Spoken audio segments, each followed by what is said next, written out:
Assalamualaikum warahmatullahi wabarakatuh. Salam politika. Selamat berjumpa lagi dengan saya, Indra Den. Jadi permasalahan selama ini yang kita lihat bahwa ada demo-demo anti Dwi Fungsi ABRI dan lain sebagainya, itu menurut saya hal yang biasa. Kenapa itu terjadi?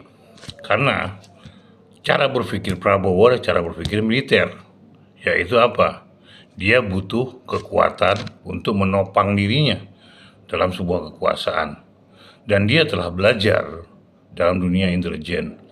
Dan dia pun pernah belajar di berbagai negara seperti Jerman, Inggris, Amerika Serikat. Dan dia pun memahami taktik-taktik yang dipakai oleh negara-negara barat atau Eropa. Nah, dalam soal pemikir seorang militer, dia berpikir tetap sebagai seorang militer.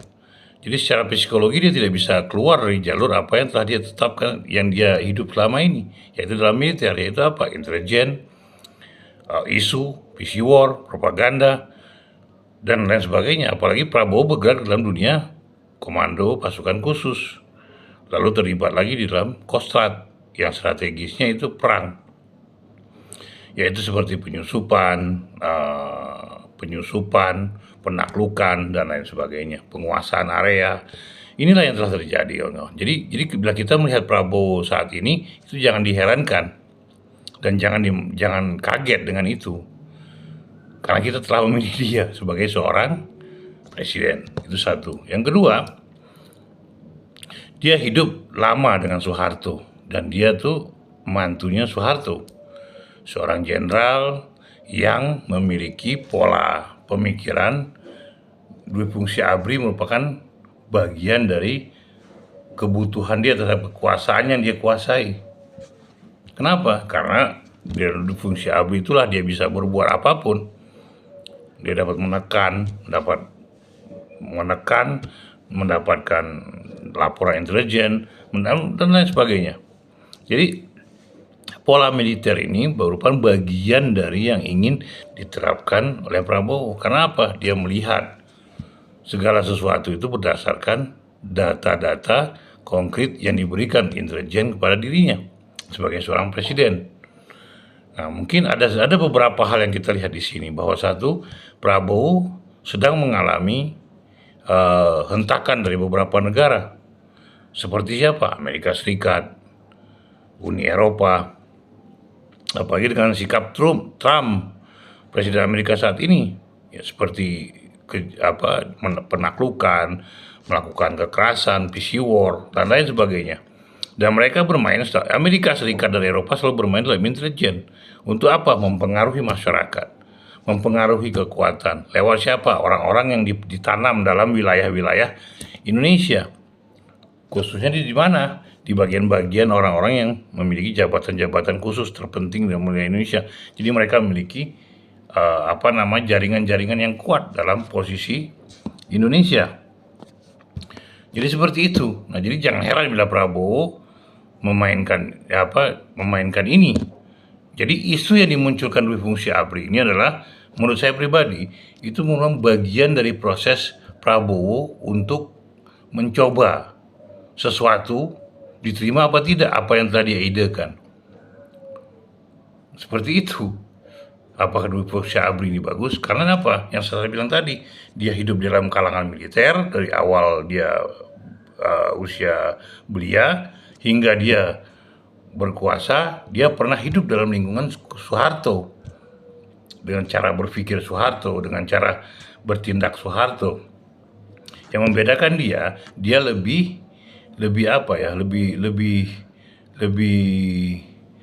fair melihat segala sesuatu. Itu yang saya pahami. Walaupun saya tidak pernah berdekatan dengan dia atau berbicara dengan dia secara langsung, tapi bila saya lihat apa yang ada dalam berita-berita dan apa yang ada dalam apa yang dikatakan olehnya, jadi saya menangkapnya seperti itu. Jadi di sisi yang lain, Prabowo ini melihat bahwa dia butuh keamanan untuk melaksanakan kebijakan-kebijakan yang akan dia buat.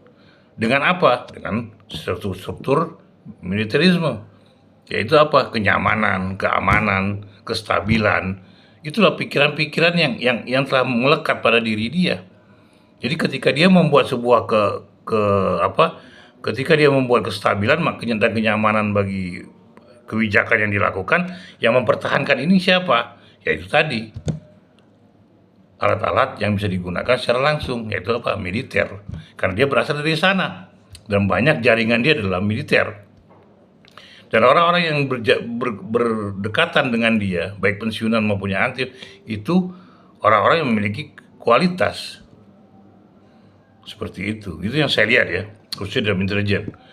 Karena bermain data, bermain informasi, bermain kekuatan. Inilah yang realitas yang ada dalam diri Prabowo yang saya lihat. Jadi dui fungsi ABRI kemarin yang di demo itu merupakan bagian dari proses isu yang dibuat oleh dia dalam melihat kondisi masyarakat menerima apa tidak. Nah, itu satu. Yang keduanya adalah apa? Dia sengaja memancing musuh yang selama ini yang tidak pernah keluar. Ini yang dia lagi kejar. Ini saya lihatnya seperti itu ya. Jadi semacam itu yang saya lihat, bahwa dia ingin melihat nih apa jaringannya di mana ini, keberadaannya. Siapa yang memainkan ini? Walaupun dia udah tahu bahwa yang memainkan ini adalah Amerika Serikat dan sekutu-sekutunya, tapi di sisi lain dia ingin menguasai sektor-sektor bisnis. Itu yang dia mau jaga. Dan infrastruktur, bergeraknya ekonomi melalui kestabilan.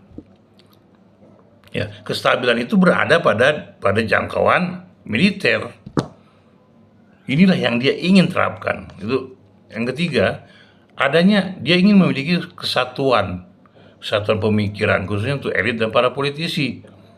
Nah, ini pun bisa dia tekan nantinya menggunakan kekuatan itu, baik pribadi maupun bisnis, apapun yang bentuknya. Jadi seperti itu yang telah terjadi, kawan-kawan. Jadi dui fungsi ABRI ini merupakan bagian dari proses yang dia kreasikan untuk dilihat di dalam masyarakat, diterima apa tidak. Itu. Nah, jadi jaringan inilah yang dia ingin kemas atau dia ingin tutup hingga Amerika dan Eropa pun tidak berani bermain atau hati-hati dalam bermain di Indonesia Raya ini. Itu yang saya lihat. Karena apa? Karena Prabowo itu pernah dididik di Jerman, Inggris, Jerman, ada Amerika Serikat. Amerika Serikat 2 wilayah, di wilayah West Point dan satu lagi saya lupa, Break apa saya lupa, dan yang satu lagi di Inggris dia pelatihan militer marinir, di Jerman dia dilatih pasukan khusus. Nah, jadi cara-cara berpikir seperti ini yang dia ingin terapkan dalam posisi dia sebagai seorang presiden. Karena apa? Dia ingin ada kestabilan, dia ingin ada kenyamanan, dan dia ingin pergerakan ini tidak dibuat sebagai semacam adanya kerusuhan, dan lain sebagainya lah. Jadi jenis-jenis itu kerusuhannya, atau dikacaukan lah oleh perbuatan-perbuatan mereka. Nah, tapi di sisi lain dia ingin kenyamanan dan kestabilan. Nah, tapi di sisi lain dia pun telah bermain dengan para konglomerat atau 9 naga yang diundang kemarin di Istana Negara. Inilah kesalahan dia, menurut saya pribadi ya. Kenapa? Karena dia dekat dengan Aguan. Aguan ini apa? Bermain di posisi pembuatan PIK 2 di Banten yang kemarin laut di bedeng dengan kayu bambu. Nah, ini jelas. Inilah membuat dia agak drop. Seperti itu. Karena apa? Karena tidak ada kepastian dalam hukum ini. Yang dihukum cuma lurah apa kepala desa, si Kohot. Itu doang. Yang lainnya ke atas nggak ada yang disentuh. Dan akhirnya hilang.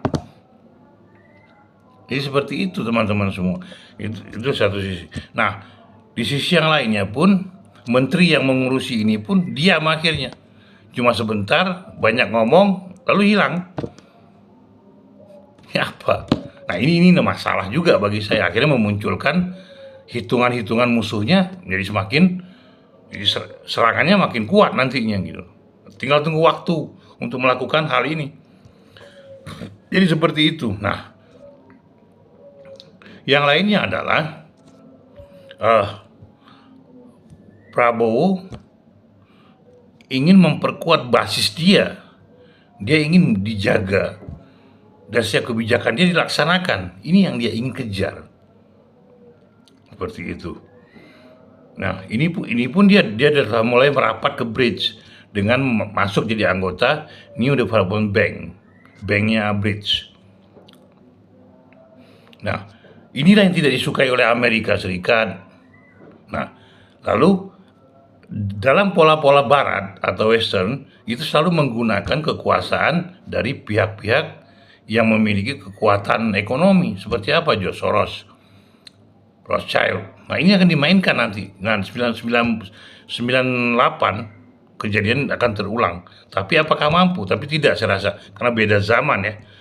Karena apa? Kekuasaan Indonesia tuh semenjak Jokowi pun sudah mulai menunjukkan antusias mereka sebagai seorang bangsa Indonesia.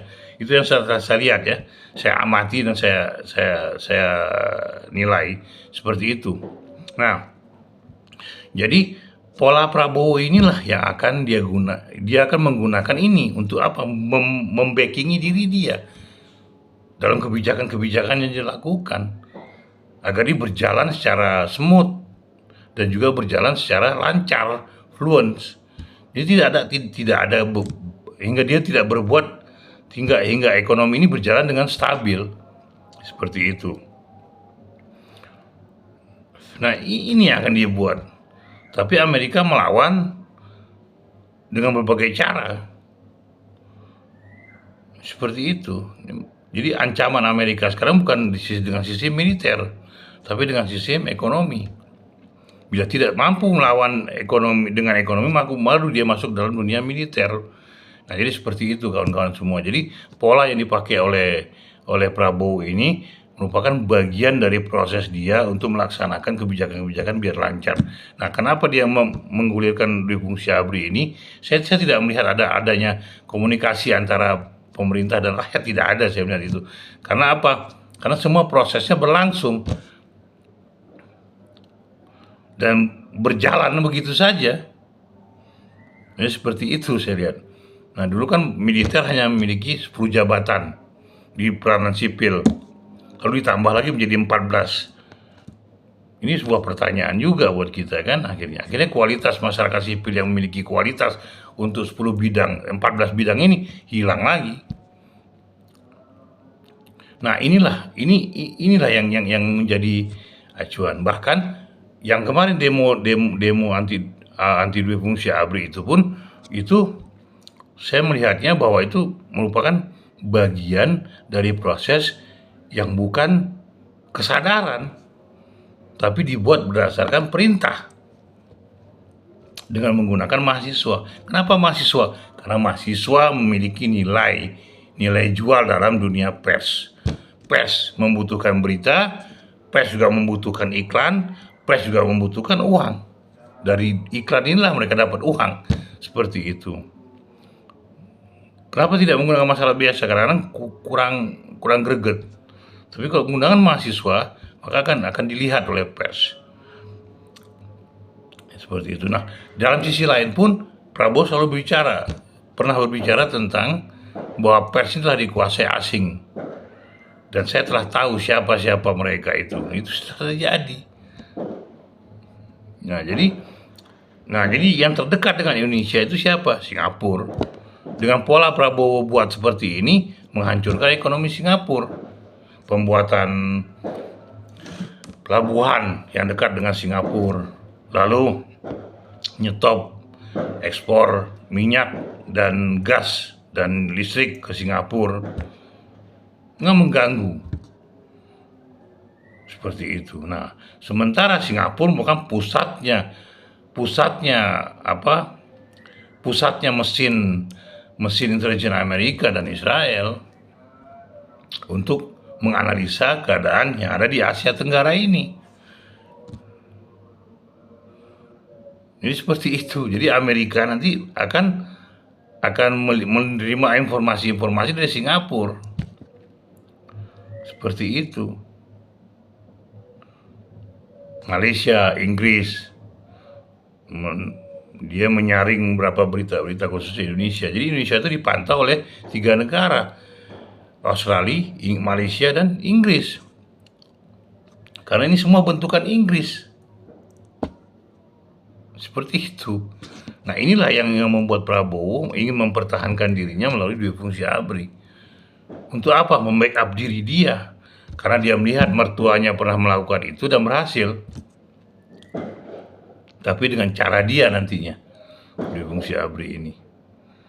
Lalu ada yang mengatakan bahwa ini karena tidak ada komunikasi antara kebijakan. Tidak. Karena itu sudah dirapatkan, berarti udah tidak ada lagi yang dibicarakan lagi. Kalau dirapatkan dan rapatnya pun tersembunyi, berarti akan keluar undang-undang kan, seperti itu. Nah, jadi Prabowo dalam melihat sikap Prabowo seperti ini, Presiden Republik Indonesia ini, maka kita jangan heran. Karena apa? Dia adalah seorang militer, dia pernah dekat dengan seorang jenderal besar yang bernama Soeharto dan menantu langsungnya. Dia juga adalah orang bergerak di dalam dunia militer, yang bergeraknya di dalam komando pasukan khusus dan komando strategi angkatan darat, yang berdua bergerak dalam dunia intelijen dan kestabilan, yang menjaga kestabilan, menyerang orang apa segala macam, dan membuat isu, membuat segala macam. Nah, jadi isu yang dimunculkan ini adalah merupakan bentuk yang disengaja menurut saya pribadi melalui fungsi ABRI. Karena Prabowo juga ingin melihat siapa yang bermain di belakang ini. Untuk apa mereka bermain. Dan siapa aja orang-orang lokal yang ikut-ikutan. Walaupun Prabowo sudah memahami bahwa ini adalah permainan Amerika Serikat dan Eropa. Tapi dia ingin jelas siapa komparator yang baru-baru ini. Jadi demikianlah teman-teman semua, bahwa apapun yang dilakukan oleh Prabowo saat ini merupakan untuk dia dalam membuat kebijakan akan tetap berjalan lancar. Yang kedua adalah dia ingin menguatkan pemerintahan dia melalui kekuatan militer tadi. Dan yang ketiga, kebijakan-kebijakan yang dia bikin akan terus berlangsung dengan adanya kenyamanan, kestabilan, dan menguatnya ekonomi Indonesia. Dengan apa? Yaitu tadi, dia akan menggunakan intelijen, militer, seperti itu, dan akhirnya membuat isu-isu. Dan saya rasa dia udah agak kepayahan saat ini, makanya dia agak diam sejenak ini untuk mengamati, dan nanti akan mengambil tindakan yang baru. Jadi demikianlah teman-teman semua tentang Prabowo kali ini, bahwa dua fungsi ABRI merupakan memang kebutuhan dia dalam melaksanakan sebuah kebijakan dengan maksud untuk membackingi wilayah sivil agar patuh dan taat pada apa yang akan dia buat. Di sisi yang lain dia selalu berteriak kan bahwa kita harus memiliki kesatuan, kita harus memiliki pemahaman yang sama, kita harus memiliki mengurangi, dan kalimat-kalimat yang selalu muncul lewat dia adalah 1000 kawan terlalu sedikit, 1 musuh terlalu banyak. Jadi seperti itu yang dia lihat, bahwa dia pun memahami konteks intelijen permainan asing apa segala macam di Indonesia, karena dia pernah terlibat di dalam dunia intelijen dan juga pernah terlibat di dalam dunia pasukan militer yang menghadapi hal-hal yang sangat genting. Jadi demikianlah teman-teman semua, bahwa ini adalah psikologi yang kita harus dalami, adalah psikologinya, bahwa keberadaan Prabowo berasal dari seorang militer. Maka apa yang dia keluarkan adalah pola-pola yang dilakukan oleh seorang militer. Seperti itu. Apalagi dia paham tentang kelakuan Amerika melalui apa yang dia pelajari di West Point, di Fallbrook, terus di Jerman, dan di Inggris Marinir. Jadi seperti itu teman-teman semua. Jadi apapun yang dikeluarkan Prabowo adalah merupakan bagian dari masa lalu dia yang ingin dia aktifkan untuk mempertahankan dirinya sebagai seorang presiden. Terima kasih atas perhatiannya, teman-teman. Jangan lupa subscribe, like, share, dan komen. Dan saya juga minta tolong subscribe, like, dan share, subscribe, like, share, dan komen. Marilah ada aktivitas kita berdialog untuk mempertajam apa yang telah terjadi pada bangsa ini. Demikianlah teman-teman semua. Saya harap ini berguna, bermanfaat bagi kita semua. Demikianlah teman-teman semua. Assalamualaikum warahmatullahi wabarakatuh. Salam politika.